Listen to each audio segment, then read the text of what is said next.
जय श्री राधे कृष्णा। आइए आज आप सभी सुनेंगे शरद पूर्णिमा की दो कथाएं। तो कथा शुरू करते हैं। सबसे पहले हम कथा सुनेंगे या पढ़ेंगे। अक्षत और पुष्प हाथ में लेकर सुनेंगे या पढ़ेंगे कथा को। शरद पूर्णिमा व्रत प्राचीन कथा मावे के लड्डू वाली। बहुत पुराने समय की बात है कि श्री नारद मुनि नारायण नारायण नारायण करते हुए विष्णु लोक पहुँचे और श्री विष्णु भगवान की स्तुति वंदना भक्ति भाव रूप से करने लगे।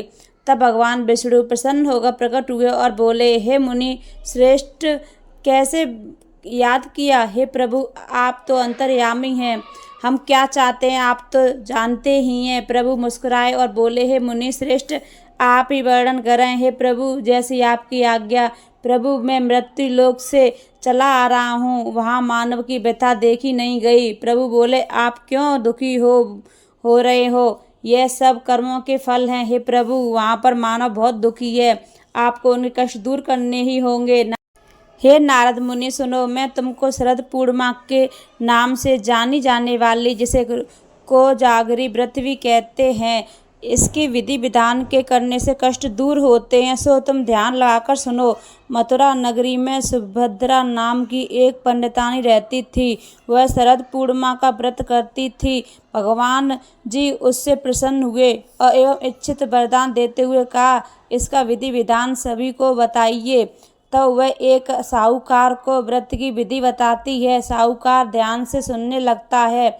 सुभद्रा बोली, मैं शरद पूर्णिमा का व्रत रखती हूँ, यह उसी का फल है। साहूकार ने पूछा, इसकी विधि क्या है? सुभद्रा बोली, एक लकड़ी के पट्टे पर एक लोटा पवित्र जल भर कर रखें, रोली से एक स्वास्तिक चिन्ह लोटे पर बनाइए। इसके बाद पीतल के गिलास से गेहूं के दाने भरकर रख दें।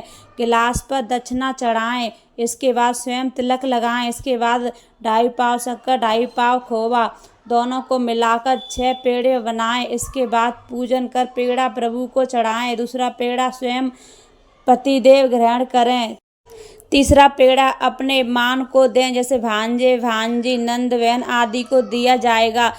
चौथा पेड़ा अपनी सहेली से बदलें। यदि सहेली ना बदले तो मंदिर में चढ़ाएं। जो सहेली 6 माह व्रत रखे उसे ही पेड़ा दें।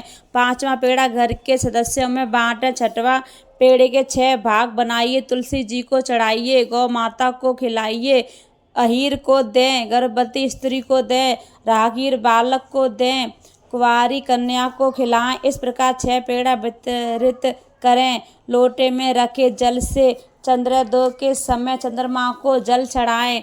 घर जाकर साहूकार ने अपनी पत्नी को शरद पूर्णिमा व्रत रखने के लिए कहा।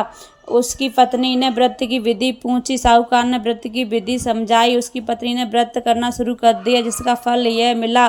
साहूकार के यहाँ 2 कन्याओं का जन्म हुआ। बड़ी का नाम सावित्री और छोटी का नाम चंद्रमुखी रखा।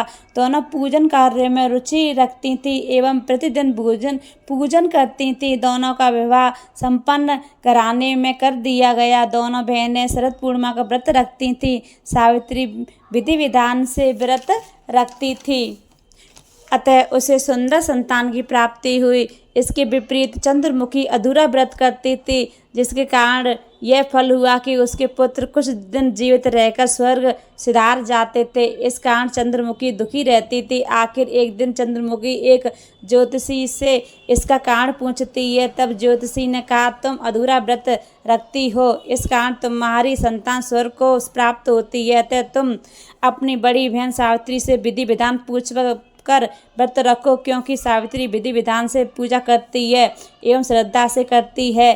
प्रत्येक वर्ष की तरह शरद पूर्णिमा फिर आई। चंद्रमुखी फिर अधूरा व्रत करती। उसका पुत्र फिर मृत्यु को प्राप्त हुआ। चंद्रमुखी ने अपने व्रत पुत्र को पट्टे पर लिटा दिया, जिस पर वह पूजा करती थी। संयोग से प्रभु इच्छा से उसकी बड़ी बहन सावित्री उसी दिन उसके घर आई। उसने तुरंत प्रभु का नाम लेकर मृत बालक के सिर पर हाथ फेरा तो वह जीवित हो उठा। चंद्रमुखी खुशी से नाच उठी। तब उसे शरद पूर्णिमा व्रत का महत्व समझ में आया। उसने तुरंत प्रभु से क्षमा मांगी, बारंबार प्रभु के चरण स्पर्श किए और कहा ऐसी भूल अब कभी नहीं होगी। साथ ही सभी पड़ोस में सगे संबंधियों को यह व्रत करने की सलाह दी। व्रत की विधि विस्तार पूर्वक समझाने लगी। अतः व्रत के करने से प्रत्येक स्त्री पुरुष सभी की मनोकामना पूरी हो जाती है। जय हो लक्ष्मी नारायण, जय हो चंद्रदेव की। जैसे चंद्रमुखी की इच्छा पूर्ण की वैसे सबकी इच्छा पूरी करें। अब दूसरी कथा पढ़ते हैं।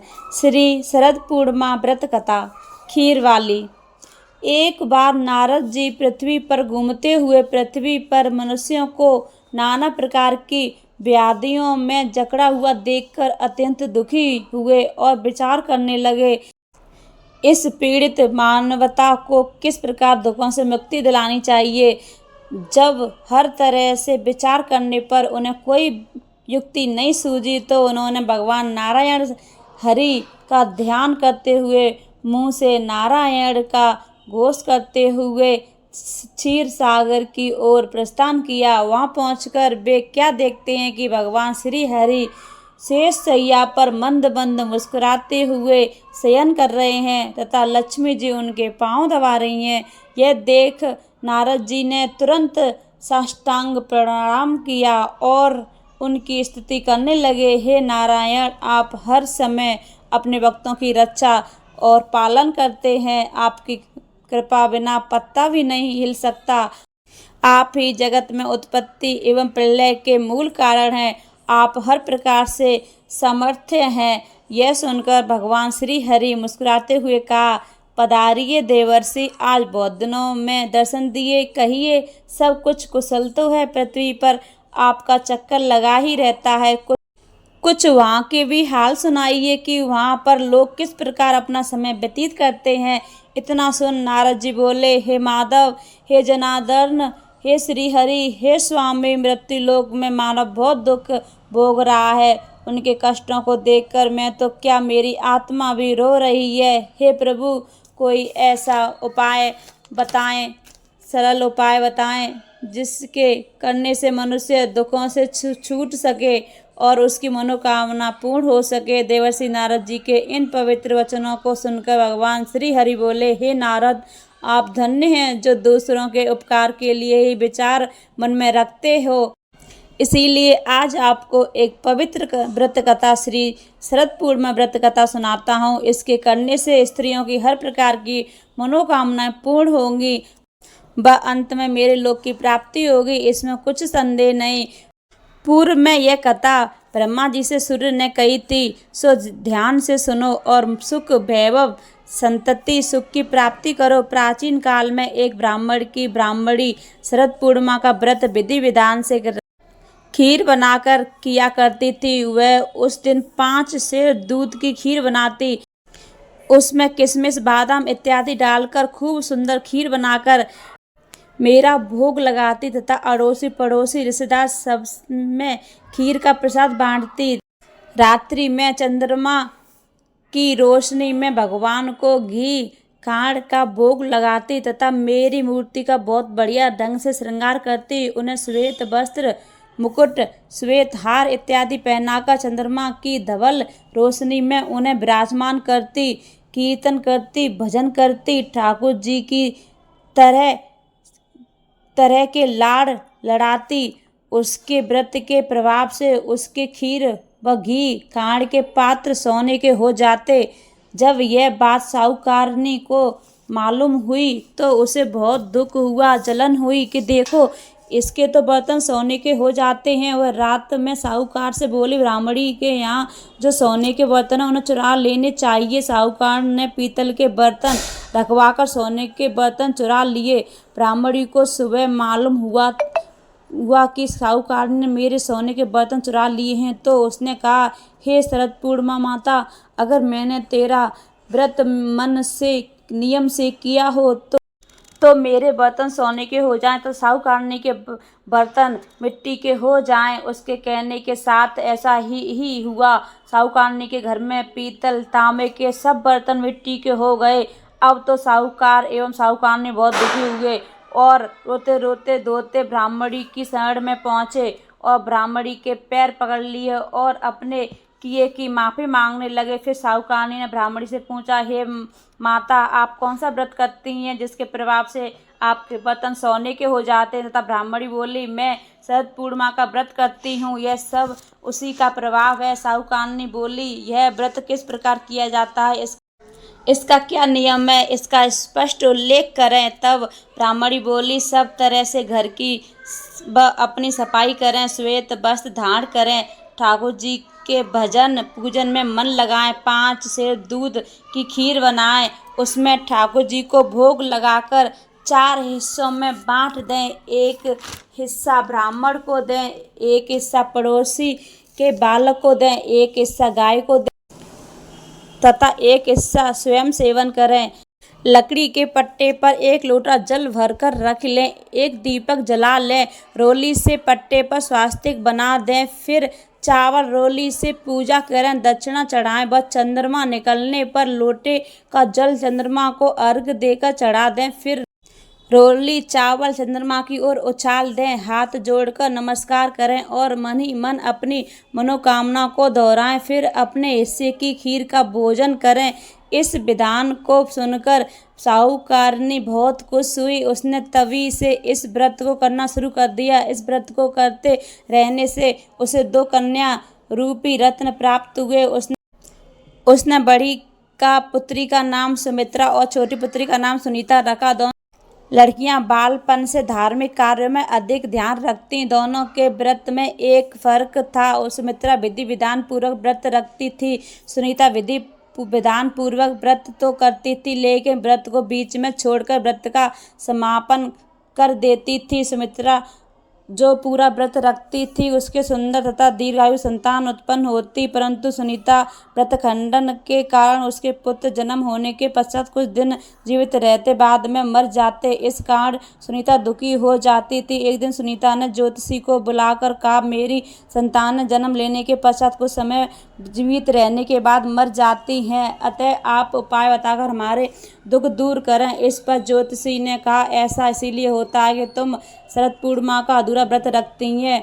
व्रत अधूरा होने के कारण तुम्हारी संतान मृत्यु को प्राप्त होती है, अतः तुम अपनी बड़ी बहन सुमित्रा को बुलवाकर लाओ। उसके स्पर्श से तुम्हारी संतान अवश्य जीवित हो जाएगी, क्योंकि वह शरद पूर्णिमा का व्रत पूर्ण रूप से भक्ति भाव से करती है। इतना कहकर वह ज्योतिषी चले गए और पीछे सुनीता वियोग के कारण यह बात भूल गई।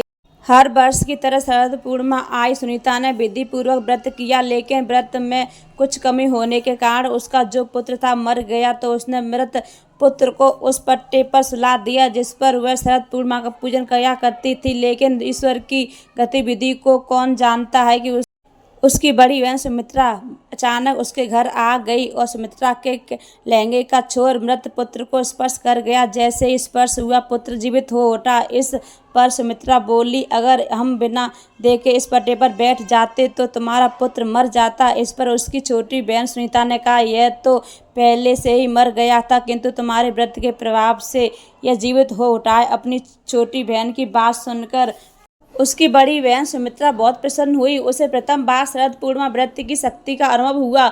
उसके बाद दोनों बहनें शरद पूर्णिमा का व्रत और भी भक्ति भाव के साथ करने लगीं। वह अपने सगे संबंधियों व पास पड़ोस के लोगों को यह व्रत करने की विधि बतलाने लगी। इस व्रत को करने से लोगों की मनोकामना पूर्ण होने लगी। वह लोगों की श्रद्धा भगवान के प्रति बढ़ने लगी। जय हो लक्ष्मी नारायण की, जय हो चंद्रदेव की। जैसे आपने सुनीता की इच्छा पूर्ण की, वैसे हम सभी की लोगों की मनोकामना पूर्ण करें। जय शरद पूर्णिमा माता, जय श्री शरद पूर्णिमा व्रत कथा। तो इस तरह से जो आप हमारे हाथ में अच्छे पुष्प लिए कथा पढ़ने सुनने के बाद भगवान चरणों में समर्पित कर देंगे। फ्रेंड्स, मावे की लड्डू वाली और खीर वाली व्रत कथा आपको कैसी लगी मुझे कमेंट करके ज़रूर बताएं। अगर अच्छी लगी हो तो लाइक कर देना, साथ ही मेरे चैनल को सब्सक्राइब कर देना। जय श्री राधे कृष्णा।